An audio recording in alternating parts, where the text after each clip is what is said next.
ನಮಸ್ಕಾರ ವೀಕ್ಷಕರೇ, ನಮ್ಮೂರು ನಮ್ಮ ಸುದ್ದಿ ಹಲೋ ಹುಕ್ಕೇರಿ ನ್ಯೂಸ್ಗೆ ಸ್ವಾಗತ. ನಾನು ಅದ್ವಿಕಾ. ಹುಕ್ಕೇರಿಯ ಕ್ಷೇತ್ರ ಶಿಕ್ಷಣಾಧಿಕಾರಿಗಳ ಎಡವಟ್ಟಿನಿಂದ ಅಮಾಯಕ ಶಿಕ್ಷಕಿ ಬಲಿಯಾಗಿರುವಂತಹ ಆರೋಪ ಕೇಳಿಬಂದಿದೆ. ಹುಕ್ಕೇರಿ ತಾಲೂಕಿನ ನಮ್ಮೂರ ಸರ್ಕಾರಿ ಹಿರಿಯ ಪ್ರಾಥಮಿಕ ಕನ್ನಡ ಶಾಲೆ ಹರಗಾಪುರ ಮುಖ್ಯೋಪಾಧ್ಯಾಯರು ಸುರೇಖಾ ಗಂಗಾಧರ್ ಬಾಯನ್ನವರವರನ್ನ ಯಾವುದೇ ಒಂದು ಸ್ಪಷ್ಟ ಕಾರಣವಿಲ್ಲದೆ ಅಮಾನತು ಮಾಡಿರುವುದಕ್ಕೆ ಈಗ ವ್ಯಾಪಕ ಆಕ್ರೋಶ ವ್ಯಕ್ತವಾಗ್ತಾ ಇದೆ. ಕ್ಷೇತ್ರ ಶಿಕ್ಷಣಾಧಿಕಾರಿ ಪ್ರಭಾವತಿ ಪಾಟೀಲ್ ಅವರು ಸುಮ್ಮನೆ ಅಮಾನತು ಆದೇಶ ಹೊರಡಿಸಿದ್ದಾರೆ ಎನ್ನುವಂಥ ಆರೋಪಗಳು ಈಗ ಕೇಳಿ ಬರ್ತಾ ಇವೆ. ಕ್ಷೇತ್ರ ಶಿಕ್ಷಣಾಧಿಕಾರಿಗಳು ಸರ್ಕಾರ ಕರ್ತವ್ಯ ನಿರ್ವಹಿಸುವ ಬದಲು ರಾಜಕೀಯ ಒತ್ತಡಕ್ಕೆ ಮಣಿದು ಕಾರ್ಯನಿರ್ವಹಿಸ್ತಾ ಇದ್ದಾರೆ ಎನ್ನುವಂಥ ಗಂಭೀರವಾದ ಆರೋಪಗಳು ಮೇಲ್ನೋಟಕ್ಕೆ ಕಂಡು ಬರ್ತಾ ಇವೆ. ಕೆಲವು ಪುಂಡ ಪೋಖ್ರಿಗಳು ಸಚಿವರ ಹೆಸರನ್ನ ದುರುಪಯೋಗಪಡಿಸಿಕೊಂಡು ಅಮಾಯಕ ಶಿಕ್ಷಕಿಗೆ ಅನ್ಯಾಯ ಮಾಡಿದ್ದಾರೆ ಎನ್ನುವ ಮಾತುಗಳು ಸಾರ್ವಜನಿಕ ವಲಯದಲ್ಲಿ ಕೇಳಿ ಬರ್ತಾ ಇವೆ. ಊರಿನ ಬಹುತೇಕ ಜನರಿಗೆ ಈ ಮುಖ್ಯೋಪಾಧ್ಯಾಯರು ಅತ್ಯಂತ ಪ್ರಿಯರಾಗಿದ್ದು, ಪಂಚಾಯಿತಿಯ ಸದಸ್ಯ ಪವನ್ ಪಾಟೀಲ್ ಸೇರಿದಂತೆ ಕೆಲವು ಅಧಿಕಾರಿಗಳು ಹಾಗೂ ಕ್ಷೇತ್ರ ಶಿಕ್ಷಣಾಧಿಕಾರಿಗಳಿಗೆ ಮಾತ್ರ ಈ ಶಿಕ್ಷಕಿ ಬೇಡವಾಗಿದ್ದಾರೆ ಎನ್ನುವ ಆರೋಪಗಳು ಕೂಡ ಕೇಳಿ ಬಂದಿವೆ. ಶಿಕ್ಷಣ ಇಲಾಖೆಯ ಎಸ್ಡಿಎಂಸಿ ನೋಡಲ್ ಅಧಿಕಾರಿ ಎಂವಿ ಮಸ್ತ್ ಮುರಡಿ ಹಾಗೂ ತಾಲೂಕು ಕ್ಷೇತ್ರ ಶಿಕ್ಷಣಾಧಿಕಾರಿ ಪ್ರಭಾವತಿ ಪಾಟೀಲ್ ಅವರ ಎಡವಟ್ಟಿನ ನಿರ್ಧಾರದಿಂದಾಗಿ ಮುಖ್ಯೋಪಾಧ್ಯಾಯರು ಪ್ರತಿದಿನ ಕಣ್ಣೀರಲ್ಲಿ ಒಂದು ಕೈ ತೊಳೆಯುವಂಥ ಪರಿಸ್ಥಿತಿ ಕೂಡ ನಿರ್ಮಾಣವಾಗಿದೆ ಎನ್ನುವುದು ಸ್ಥಳೀಯರ ಆರೋಪವಾಗಿದೆ. ಸರ್ಕಾರಿ ಅಧಿಕಾರಿಗಳು ರಾಜಕೀಯ ವಿಷಯಗಳನ್ನು ತಮ್ಮ ಮನೆಯೊಳಗೆ ಇಟ್ಕೊಂಡು ಕರ್ತವ್ಯ ನಿರ್ವಹಿಸಬೇಕು. ಅಮಾಯಕ ಸರ್ಕಾರಿ ನೌಕರರನ್ನು ಕಡೆಗಣಿಸುವ ಮನೋಭಾವ ತ್ಯಜಿಸಬೇಕು ಅಂತ ಸಾರ್ವಜನಿಕರು ಆಗ್ರಹಿಸಿದ್ದಾರೆ. ತಕ್ಷಣವೇ ವಿನಾಕಾರಣ ಅಮಾನತು ಮಾಡಲಾದ ಹರಗಾಪುರ ಗ್ರಾಮದ ಸರ್ಕಾರಿ ಶಾಲೆಯ ಮುಖ್ಯೋಪಾಧ್ಯಾಯರನ್ನ ಮರು ನೇಮಕ ಮಾಡಿ ಕರ್ತವ್ಯಕ್ಕೆ ಹಾಜರಾಗುವಂತೆ ಆದೇಶ ಹೊರಡಿಸಬೇಕು ಅಂತ ಒತ್ತಾಯಿಸಲಾಗಿದೆ. ಇಲ್ಲದೇ ಇದ್ರೆ ಮುಂದಿನ ದಿನಗಳಲ್ಲಿ ಕರ್ನಾಟಕ ಕಾರ್ಯನಿರತ ಪತ್ರಕರ್ತರ ಧ್ವನಿ ಸಂಘಟನೆ, ಕರ್ನಾಟಕ ಭೀಮಸೇನೆ ಹಾಗೂ ರೈತ ಸಂಘಟನೆಗಳು ಉಗ್ರ ಹೋರಾಟಕ್ಕೆ ಮುಂದಾಗಲಿವೆ ಅಂತ ನಮ್ಮ ಪತ್ರಿಕೆಯ ಮೂಲಕ, ನಮ್ಮ ಮಾಧ್ಯಮದ ಮೂಲಕ ಸಂಬಂಧಪಟ್ಟ ಅಧಿಕಾರಿಗಳಿಗೆ ಈ ಎಚ್ಚರಿಕೆಯ ಸಂದೇಶವನ್ನು ರವಾನಿಸಲಾಗಿದೆ.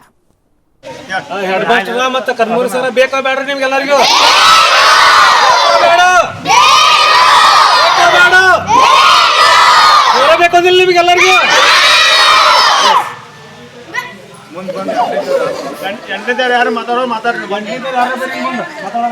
ಮಾತಾಡ್ರಿ ಬೇಕಾದ್ರೆ ಎಲ್ಲರೂ ಗ್ರೂಪ್ ನಾನು ಅನ್ನೋಂಗಿಲ್ಲ.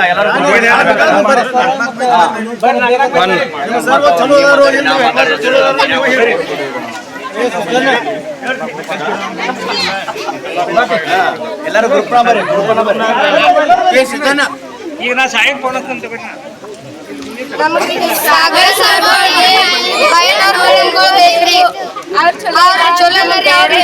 ಸರ್ಗಳು ಬೇಡ್ರಿ, ನಮ್ ಬ್ಯಾರೆ ಟೀಚರ್ಗಳು ಬೇಡ, ನಮ್ ಸಾಗರ್ ಸರ್ಗಳ HM ಟೀಚರ್ಗಳು ಬೇಕ್ರಿ.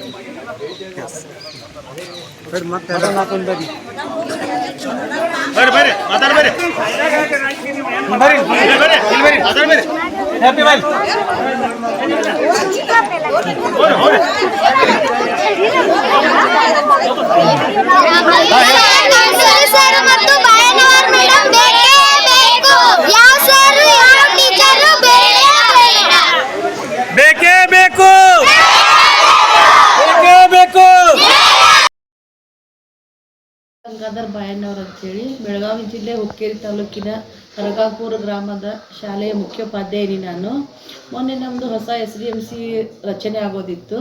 ಆ SDMC ರಚನೆ ಆಗೋದಕ್ಕಿಂತ ಪೂರ್ವದಲ್ಲಿ ನಾನು ಅದು ತಾಲೂಕಿನ ನೋಡಲ್ ಆಫೀಸರ್ ಆದಂಥ ಶ್ರೀ ಮಾಸ್ತ್ ಮರಡಿ ಅವರಿಗೆ ಹಲವಾರು ಬಾರಿ ಕರೆಯನ್ನು ಮಾಡಿದೆ. ನವೆಂಬರ್ದಲ್ಲಿ ಅವರು ಕಾಲನ್ನು ಪಿಕ್ ಮಾಡಲಿಲ್ಲ ಅಂದ್ಕೂಡ ನಾವು ವಾಟ್ಸಪ್ದಲ್ಲಿ ಹಾಕಿದೆ. ಸರ್, ನೀವು ತಾಲೂಕಿನ ನೋಡಲ್ ಆಫೀಸರ್ ಅಂತ ನಿಮ್ಮ ಮಾರ್ಗದರ್ಶನ ಬೇಕಾಗಿತ್ತು ನಮ್ಗೆ, ನಾವು SDMC ರಚನೆ ಮಾಡ್ಲಿಕ್ಕತ್ತೇವಿ ಅಂತಂದು ಮೆಸೇಜನ್ನು ಹಾಕಿದಾಗ ಅವ್ರು ನಾಳೆ ಕಾಲ್ ಮಾಡಿರಿ ಮೇಡಮ್ ಅಂಥೇಳಿ ಮೆಸೇಜ್ ಹಾಕಿದರು.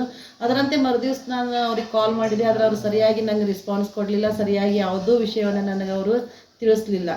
ನಾನು ಬೈಲಾವನ್ನು ಓದ್ಕೊಂಡು ಎಲ್ಲ ಶಿಕ್ಷಕರನ್ನ ಕರ್ಕೊಂಡು ಕೂತ್ಕೊಂಡು ಓದಿ ಎಲ್ಲ ಚರ್ಚೆ ಮಾಡಿ ಬೈಲಾದೊಳಗೆ ಏನೈತಿ ಅದ್ರ ಪ್ರಕಾರ ನಾನು ಫಸ್ಟಿಗೆ ಏನು ಮಾಡಿದೆ ಅಂತಂದ್ರೆ ಪಂಚಾಯತಿಗೆ ಒಂದು ಲೆಟ್ರ್ ಕೊಟ್ಟೆ. ಅವರಿದ್ದವ್ರು ಮೀಟಿಂಗ್ ಮಾಡಿ ನನಗೆ ನೀವು 15 ತಾರೀಕು ಡಿಸೆಂಬರ್ ಸಭೆಯನ್ನು ಕರೀರಿ ಅಂಥೇಳಿ ಒಂದು ಆದೇಶವನ್ನು ಕೊಟ್ಟರು. ಅದ ನಂತರ ನಾನು ಒಂದು ಪ್ರಕಟಣೆಗಾಗಿ ನಾನು ಒಂದು ಈ ರೀತಿಯಾಗಿ 15 ತಾರೀಕು ಮೀಟಿಂಗ್ ಅದ, ಎಲ್ಲ ಪಾಲಕರು ಬಂದು ರಚನೆ ಮಾಡಿಕೊಡ್ಬೇಕು ಅಂತೇಳಿ ಒಂದು ಪ್ರಕಟಣೆ ಲೆಟರ್ ಮತ್ತು ಪಾಲಕರ ತಂದೆ ಮತ್ತು ತಾಯಿಗಳ ಲಿಸ್ಟನ್ನು ಪಂಚಾಯಿತಿಗೆ ಒಂದು ಕಳಿಸ್ಕೊಟ್ಟು ಅಲ್ಲಿ ಕೂಡ ಪ್ರಕಟಿಸ್ಲಿಕ್ಕೆ ಹೇಳಿದೆ. ಆಮೇಲೆ ನಮ್ಮ ಶಾಲೆಯ ಬೋರ್ಡ್ ಮೇಲೂ ಕೂಡ ಅದನ್ನು ಪ್ರಕಟಣೆ ಮಾಡಿದೆ. 15 ದಿನಗಳ ಕಾಲ ಅದನ್ನು ಬಿಟ್ಟು ನಂತರ ಕ್ಷೇತ್ರ ಶಿಕ್ಷಣಾಧಿಕಾರಿಗಳಿಗೆ ಒಂದು ಲೆಟ್ರ್ ಕೊಟ್ಟೆ. ನಮ್ಮಲ್ಲಿ 15ನೇ ತಾರೀಕು ಡಿಸೆಂಬರ್ದೊಳಗೆ SDMC ರಚನೆ ಐತಿ, ನೀವು ಮಾರ್ಗದರ್ಶಕರಾಗಿ ಯಾರನ್ನಾದ್ರೂ ಕಳಿಸ್ಬೇಕು ಅಂಥೇಳಿ. ಆಮೇಲೆ ಪೊಲೀಸ್ ಸ್ಟೇಷನ್ಗೆ ಮುನ್ನೆಚ್ಚರಿಕೆ ಸಲುವಾಗಿ ಅಲ್ಲೂ ಕೂಡ ನಾವು ಒಂದು ಲೆಟ್ರನ್ನು ಕೊಟ್ಟಿದ್ದೆ. ಆಮೇಲೆ ಮಕ್ಕಳಿಗೆ ಪಾಲಕರಿಗೆ ಅವರಿಗೂ ಕೂಡ ಪಾಲಕರು ನೀವು ಬಂದು ಅದನ್ನು ರಚನೆಯನ್ನು ಮಾಡಿಕೊಡ್ಬೇಕಾಗಿ ವಿನಂತಿ ಅಂತ ಅವರಿಗೂ ಕೂಡ ನಾನು ಲೆಟ್ರನ್ನು ಕೊಟ್ಟಿದ್ದೆ. ಅದೇ ರೀತಿ ಎಲ್ಲನೂ ಇದಾಗಿ 15ನೇ ತಾರೀಕು ಎಲ್ಲರೂ ಸಭೆಯನ್ನು ಸೇರಿದರು, ಎಲ್ಲ ಪಾಲಕರು ಬಂದರು. ಬಂದಾದ ನಂತರ ಇವರು ಮಾಸ್ ಮಾಡಿ ಅವರಿಗೆ ನನಗೆ ಸಮೀಪ ಬಂದಾಗ ಕೆಲವೊಂದು ತೊಂದರೆಗಳು ಕಂಡು ಬರ್ಲಿಕ್ಕತ್ತು.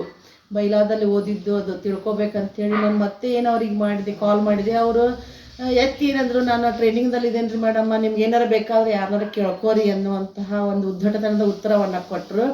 ಆದರೂ ಸಹ ನಾನು ಏನು ಮಾಡಿದೆ, ಮತ್ತೊಂದು 2 ದಿವಸ ಹೋದ ತಕ್ಷಣ ಒಬ್ಬರು ಪಾಲಕರಿಗೆ 2 ಮಕ್ಕಳು ನಮ್ಮ ಶಾಲೆಯಲ್ಲಿ ಓದ್ತಾ ಇದ್ರು. ಅವ್ರಿಗೆ 1 ಓಟ 2 ಓಟ್ ರೀ ಸರ್ ಅಂತಂದು ನಾನು ಇದನ್ನು ಮಾಡಿದಾಗ ಅವರು ಒಂದು ಮಗುವಿಗೆ 1 ಓಟು ಅಂತಕ್ಕಂಥದ್ದು ಮೆಸೇಜನ್ನು ಮಾಡಿದ್ದಾರೆ ವಾಟ್ಸಪ್ನಲ್ಲಿ. ಅದು ಐತಿ, ಅದು ಇದೇ ನಂದ್ರೊಳಗೆ, ಅದನ್ನು ಇಟ್ಕೊಂಡಿದ್ದೇನೆ ರೀ.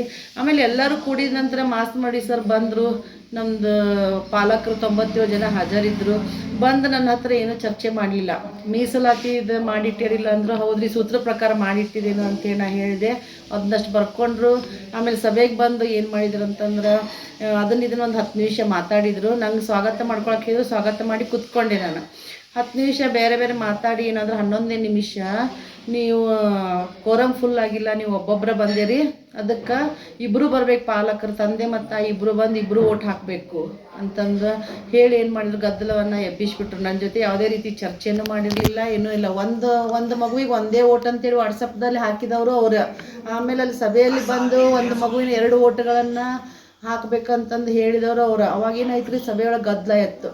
ಆಮೇಲೆ ನಾನು ಏನು ಹೇಳಿದೆ ಅವರಿಗೆ, ಅವ್ರಿಗೆ ಅವಕಾಶ ಕೊಡೋನು 4 ಗಂಟೆವರೆಗೂ ಬಂದಾರೆ, ಎಲ್ಲ ಕೆಲಸ ಬಿಟ್ಕೊಟ್ಟು ಅವ್ರಿಗೆ ಮತ್ತೊಂದು ಸಲ ತೊಂದರೆ ಆಗೋದು ಬೇಡ ಅಂತಂದು ಹೇಳಿದರೆ, ಇಲ್ಲ ಅವ್ರು ಯಾವಾಗ ಅವ್ರು ಬರೋವರೆಗೂ ಕಾಯ್ಕೊತ ಕುತ್ಕೊಳ್ಳೋರು ಯಾರು ಅಂಥೇಳಿ ಮಾಸ್ ಮಾಡಿ ಸರ್ ಇದ್ದವರು, ಒಂದು ಬಿರಾದಾರ್ ಸರು ಬಂದಿದ್ರು, ಅವ್ರು ECO ಹುಕ್ಕೇರಿ ತಾಲೂಕಿಂದ.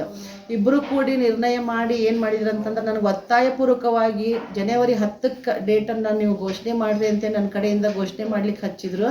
ನಾನು ಶನಿವಾರ ಇಟ್ಕೊಳ್ಳೋನು, ಶನಿವಾರ ಮಕ್ಕಳದು ಹೋಗ್ತಾರೆ 12 ಗಂಟೆಗೆ.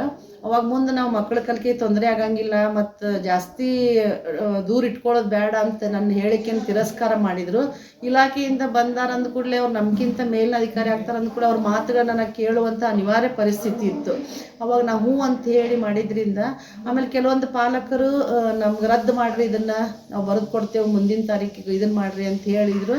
ಪಾಲಕರು ರದ್ದು ಮಾಡಿರಿ ಅಂತ ಬರೆದು ಕೊಟ್ಟಿದ್ದು ನನ್ನ ಕಡೆ ದಾಖಲೆಗಳದಾವು. ನಾನು ನಿಯಮವಾಗಿ ಕಾನೂನಲ್ಲಿ ಏನಿದೆ, ಬೈಲಾದಲ್ಲಿ ಏನಿದೆ ಅದರ ಪ್ರಕಾರವಾಗಿ ನಾನು ಎಲ್ಲವನ್ನು ಮಾಡ್ಕೊತ ಬಂದಿದ್ದೇನೆ. ಇದರಲ್ಲಿ ನಂದು ಯಾವುದೇ ರೀತಿಯ ತಪ್ಪಿರುವುದಿಲ್ಲ. ಅವಾಗ ಅಲ್ಲಿದ್ದಂಥ ಹರಗಾಪುರದಲ್ಲಿದ್ದಂಥ ಪವನ್ ಪಾಟೀಲ್ ಅವನು, ನಾವು 2.5 ವರ್ಷ ಆಯ್ತು ಅಲ್ಲಿ ಸರ್ವಿಸ್ ಮಾಡ್ತಾಯಿದ್ದೆ. ನಾವು ಹೋದಾಗಿಂದ ನಾನು ಟಾರ್ಗೆಟ್ ಮಾಡ್ತಾರೆ, ಅವ್ರು ಯಾಕಂತ ಗೊತ್ತಿಲ್ಲ ರೀ. ಇವ್ರು ಮೇಡಮ್ ನಾನು ಈ ಶಾಲೆಯಿಂದ ತೆಗೆಸ್ತೇನೆ ಅಂತ ಹೇಳಿ ಚಾಲೆಂಜ್ ಮಾಡಿದಾರಂತವ್ರ. ನಾನು ಭಾಳ ಸಲ ಹಿಡಿಲಿಕ್ಕೆ ನೋಡಿದ್ರು, ಭಾಳ ಸಲ ಇದನ್ನು ಮಾಡ್ಲಿಕ್ಕೆ ನೋಡಿದ್ರು. ಆದರೆ ನಾನು ಸರಿಯಾಗಿ ವರ್ಕ್ ಮಾಡ್ತಾ ಇರೋದ್ರಿಂದ ಅವ್ರಿಗೆ ಯಾವುದೇ ತಪ್ಪಿನೊಳಗೆ ನಾನು ಸಿಗಿಸ್ಲಿಕ್ಕೆ ನೋಡಿದ್ರು, ನಾನು ಸಿಕ್ಕಿಲ್ಲ. ಆಮೇಲೆ ಅವರೇನೋ ಪಾಲಕರನ್ನ ಕರ್ಕೊಂಡು ಹೋಗಿ ಈ ಇದ್ರ ಸಲುವಾಗಿ SDMC ರಚನೆ ಒಳಗೆ ಭಾಳಷ್ಟು ಅವ್ರಿಗೇನೋ ಖರ್ಚು ಮಾಡಿದ್ರಂತ. ಅವ್ರಿಗೆ ಉಣಿಸೋದು ತಿನ್ನಿಸೋದು ಮಾಡಿ ಅವರಿಗೆ ಒಂದು ಓಟಿಗೆ ಇಷ್ಟು ರೊಕ್ಕ ಅಂಥೇಳಿ ಕೊಟ್ಟಿದ್ರಂತ.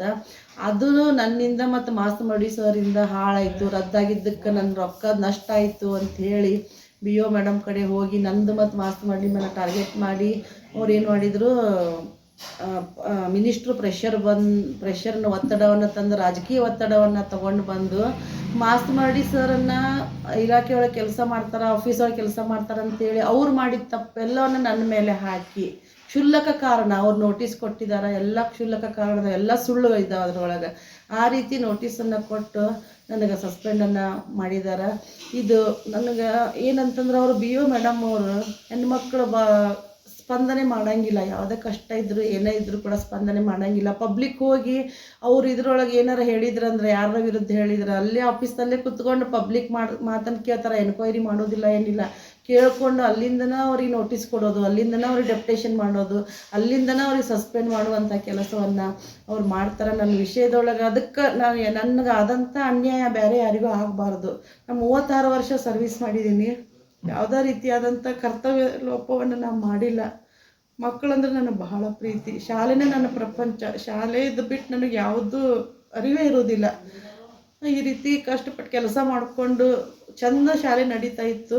ಪಾಲಕರೆಲ್ಲರೂ ನಾನೇ ಬೇಕಂತ ಹೇಳಿ ಎಲ್ಲರೂ ಒತ್ತಾಯ ಮಾಡಿ ನನ್ನ ಉಳಿಸ್ಕೊಂಡಿದ್ದಾರೆ, ಅಲ್ಲೇ ಉಳಿಸ್ಕೊಂಡಿದ್ರು. ಈ ಎಲ್ಲ ಇದಕ್ಕೂ ಕಾರಣ BA ಮೇಡಮ್ ಸರಿಯಾಗಿ ಪರಿಶೀಲನೆ ಮಾಡದೇ ಇರೋದು ನನಗೆ ನೋವನ್ನು ಕೊಟ್ಟಿದ್ದಾರೆ. 15ನೇ ತಾರೀಕಿಗೆ ಮೀಟಿಂಗ್ ಮುಗಿದ ನಂತರ ನನಗೆ ಮತ್ತು ನಿಮ್ಮ ಗಂಡನ ಕರ್ಕೊಂಡು ಆಫೀಸಿಗೆ ಬರ್ರಿ ಅಂತ ಹೇಳಿ 2 ತಾಸು ಕೂತ್ಕೊಂಡು ನಂಗೆ ನೀವು ತಪ್ಪು ಮಾಡಿದಿರಿ ಅಂತ ಟಾರ್ಚರ್ ಮಾಡಿದ್ದಾರೆ. ನನಗೆ ಯಾವ ರೀತಿ ನಂಗೆ ಡಿಪ್ರೆಷನ್ದೊಳಗೆ ಹೋಗೋಂಗೆ ಮಾಡಿದ್ದಾರೆ ಅಂತಂದ್ರೆ, ಮೇಡಮ್ ನಾನು ತಪ್ಪು ಮಾಡಿದೆ, ನೀವು 5 ಜನ ಇದ್ದೀರಿ, 5 ಜನ ಒಂದು ಹಗ್ಗ ತೊಗೊಂಡು ನಂಗೆ ಊರ್ಲಿ ಹಾಕಿಬಿಡ್ರಿ ಇಲ್ಲೇ ಅನ್ನುವಂಥ ಡಿಪ್ರೆಷನ್ಗೆ ಹೋಗುವಷ್ಟು ನನಗೆ ಟಾರ್ಚರ್ ಮಾಡಿದ್ದಾರೆ. ಆಮೇಲೆ ಮಂಗಳವಾರ 16ನೇ ತಾರೀಕು ಅವ್ರು ಪದ್ಮನಾಭ ಸರ್ ಕಡೆಯಿಂದ ಫೋನ್ ಮಾಡಿಸಿ ನಮ್ಮ ಮನೆಯವರಿಗೆ ಒಟ್ಟು ಶಾಲೆ ಕಡೆ ಹೋಗ್ಬೇಡ ಅಂತ ಹೇಳ್ರಿ, ಡ್ಯೂಟಿಗೆ ಹೋಗ್ಬೇಡ ಅಂತ ಹೇಳ್ರಿ, ಅವ್ರ ಮನೆಯಲ್ಲೇ ಇರಿಸ್ಕೋರಿ ಅವರಿಗೆ ಅಂತಂದು ಹೇಳಿ ನಮ್ಗೆ ಗೌರವ ಕೊಡ್ರಿ, ನಮ್ಮ ಮಾತಿಗೆ ಇಲಾಖೆಗೆ ಸಹಕಾರ ನೀಡ್ರಿ ಅಂತಂದು ಹೇಳಿದ ಕೂಡಲೇ ನಾವು ಆಯಿತು ಈಗ ಅಧಿಕಾರಿಗಳು ಹೇಳಾಕತ್ತಾರ ಅಂತಂದು ನಾನು ರಜೆ ಹಾಕಿ ಅವತ್ತು ಮನೆಯಲ್ಲೇ ಉಳಿದೇವ್ರಿ, ಇಬ್ಬರು ಗಂಡ ಹೆಂಡ್ತಿ ನಾವು. ಆಮೇಲೆ ಬುಧವಾರ ಶಾಲೆಗೆ ಹೋದ ನಂತರ 10:30 ಮೇಡಮ್ ಫೋನ್ ಬಂತು, ನಿಮ್ಗೆ ಯಾರು ಬರೋಕೆ ಹೇಳಿದ್ರಿ ಶಾಲೆಗೆ, ಯಾರನ್ನ ಕೇಳಿ ನೀವು ಬಂದಿರಿ, ಫಸ್ಟ್ ಗೇಟಿನಿಂದ ಹೊರಗೆ ಬರ್ರಿ, ನೀವು ಹೊರಗೆ ಬಂದು ಮಾತಾಡ್ರಿ ಅಂದ್ರೆ. ಮೇಡಮ್ ನಾ ಏನು ತಪ್ಪು ಮಾಡಿದ್ದೇನೆ ರೀ, ನಾನು ಡ್ಯೂಟಿ ಮಾಡಕ್ಕೆ ಬಂದೀನಿ, ನಂಗೆ ಡ್ಯೂಟಿ ಮಾಡಕ್ಕೆ ಬಿಡ್ರಿ ಅಂತ ಹೇಳಿದ್ರು. ನೀವು ಗೇಟ್ ಬಿಟ್ಟು ಹೊರಗೆ ಬಂದು ಮಾತಾಡೋ ತಪ್ಪು ಒಪ್ಪು ಎಲ್ಲ ಆಮೇಲೆ ನೋಡ್ಕೊಳ್ಳೋನು ಅಂತಂದು ಹೇಳಿದ್ರಿ. ಅಷ್ಟೊತ್ತಿಗೆ ಪಾಲಕರಿಗೆ ಸುದ್ದಿ ಹೊತ್ತು ಅರ್ಧ ತಾಸದೊಳಗೆ ಎಲ್ಲ ಪಾಲಕರು 55 ಮಂದಿ ಪಾಲಕರು ಕೂಡಿ ನನಗೆ ಏನು ಹೇಳಿದ್ರು ಅವ್ರು ಅಂತಂದ್ರೆ, ನಮ್ಮ ಮನೆಯವ್ರಿಗೂ ರಜಾ ಹಾಕಿ ನೀವು ಹೋಗಿ ಮೇಡಮ್ನ ಕರ್ಕೊಂಡು ಮನೆಗೆ ಹೋಗ್ರಿ ಅಂತ ಹೇಳಿ ಅವ್ರನ್ನೂ ಕರೆಸಿದ್ರು. ಶಾಲೆಗೆ ಹೋದವ್ರನ್ನ ಅವರು ಬಂದರು. ಪಾಲಕರು ಇದ್ದವರು ನೀವು BO ಮಾತು ಕೇಳಿ ನೀವು ಹೊರಗೆ ಹೋಗೋದಿತ್ತಂದ್ರೆ, ಗೇಟ್ ಬಿಟ್ಟು ನೀವು ಡ್ಯೂಟಿ ಬಿಟ್ಟು ಹೋಗೋರಿದ್ರಿ ಅಂದ್ರೆ ಎಲ್ಲ 143 ಹುಡುಗರು TC ತೆಗೆದು ಕೊಟ್ಟು ನೀವು ಹೋಗ್ರಿ ಅಂತಂದು ಒಂದು ಕಂಡೀಷನ್ ಹಾಕಿದ್ರು ನನಗೆ. ನಾನು ಅನಿವಾರ್ಯವಾಗಿ ಅಲ್ಲಿ ಉಳಿಬೇಕಾಯ್ತು. ಸಾಯಂಕಾಲ ಶಾಲೆ ಬಿಟ್ಟ ಮೇಲೆ ಬಂದನ್ರಿ. ಆಮೇಲೆ 18ನೇ ತಾರೀಕು ಮತ್ತೆ ಬೆಳಿಗ್ಗೆ ರೆಡಿ ಆಗ್ಲಿಕ್ಕತ್ತಿದ್ದೆ. 9 ಗಂಟೆಗೆ ಪದ್ಮನಾಭ ಸರ್ ಫೋನ್ ಬಂತು, ನೀವು ನಮಗೆ ಸಹಕಾರ ನೀಡಬೇಕು, ಮತ್ತು ಇವತ್ತು ಹೋಗ್ಬೇಡ್ರಿ ಡ್ಯೂಟಿಗೆ, ನೀವು 2 ದಿವಸ ನಾನು ನಿಮಗೆ ಏನೂ ತೊಂದರೆ ಮಾಡೋಂಗಿಲ್ಲ, ನೀವು 2 ದಿವಸ ಎಲ್ಲರೂ ಹೋಗಿ ರಜಾ ಹಾಕಿ ತಿರ್ಗಾಡಿ ಬರ್ರಿ, ಊರಿಗೆ ಹೋಗಿ ಬರ್ರಿ, ನಮ್ಮ ಮಾತು ಕೇಳ್ರಿ ನೀವು ಅಂತ ಭಾಳ ಒತ್ತಾಯವನ್ನು ಮಾಡಿದ್ರು. ಅಂದ ಕೂಡಲೇ ಮನೆಯೊಳಗೆ ಉಳಿದಿವ್ರಿ. ಮನೆಯೊಳಗೆ ಇವ್ರು ಡ್ಯೂಟಿಗೆ ಹೋದ್ರು, ನಾ ಮನೆಯೊಳಗೆ ಉಳಿದ್ನಿ. ಅವತ್ತ ದಿನ ಸಾಯಂಕಾಲ 4 ಗಂಟೆಗೆ ಅದ ಪದ್ಮನಾಭ ಸರ್ ನಿಮ್ಗೆ ತೊಂದರೆ ಆಗಂಗಿಲ್ಲ, ನಿಮ್ಮ ಇದಕ್ಕೆ ನಾವು ಅದೇವಿ ಅಂತ ಹೇಳಿದಂಥ ಪದ್ಮನಾಭ ಸರ್ 4 ಗಂಟೆಗೆ ಬಂದು ನನಗೆ ಸಸ್ಪೆಂಡ್ ಆರ್ಡರ್ ಕೊಡ್ತಾರೆ. ಇದು ಯಾವ ನ್ಯಾಯ ಹೇಳ್ರಿ? ಇದು ಪವನ್ ಪಾಟೀಲ ಆಮೇಲೆ ಪ್ರಭಾವತಿ ಪಾಟೀಲ್ ಅಂತಂದು ಹೆಸರಿರೋದಕ್ಕೆ ಹಂಗೆ ಮಾಡ್ತಾ ಇದ್ದಾರೋ, ಯಾವ ರೀತಿ ಶೋಷಣೆಯನ್ನು ಮಾಡ್ಲಿಕ್ಕತ್ತ, ಈ ಶೋಷಣೆಗೆ ನನ್ನಿಂದಾದರೂ ತಡೆ ಬೀಳಲಿ ಅಂತಂದು ನಾನು ಕೇಳ್ಕೊತೇನೆ ರೀ. ಮಾನ್ಯ ಸಚಿವರಲ್ಲಿ ಕೂಡ ಇದನ್ನೇ ಕೇಳ್ತೇನೆ. ನಾನೊಬ್ಬ ಹೆಣ್ಮಗಳು ಪ್ರಾಮಾಣಿಕತೆಯಿಂದ ನನಗೆ ಎಷ್ಟು ಸಾಧ್ಯ ಆಗ್ತದೆ, ಎಷ್ಟು ಎಫರ್ಟ್ ಹಾಕಿ ನಾನು ಶಾಲೆನ ಚೆನ್ನಾಗಿ ನಡೆಸಲಿಕ್ಕೆ ನಾನು ನೋಡ್ತೇನೆ. ಅದನ್ನು ಬಿಟ್ಟು ನಾನು ಯಾವುದೇ ರೀತಿ ಇದನ್ನು ಮಾಡಿಲ್ಲ, ತಪ್ಪು ಮಾಡಿಲ್ಲ. ದಯವಿಟ್ಟು ನಂಗೆ ಸಚಿವರು ನನಗೆ ಮತ್ತೆ ಅವಕಾಶನ ಒದಗಿಸ್ಕೊಡ್ಬೇಕು, ನನಗೆ ಆದಂಥ ಮಾನಹಾನಿಯನ್ನು ತುಂಬಿಕೊಡ್ಬೇಕು ಅಂತಂದು ಕೇಳ್ಕೊತೀನಿ.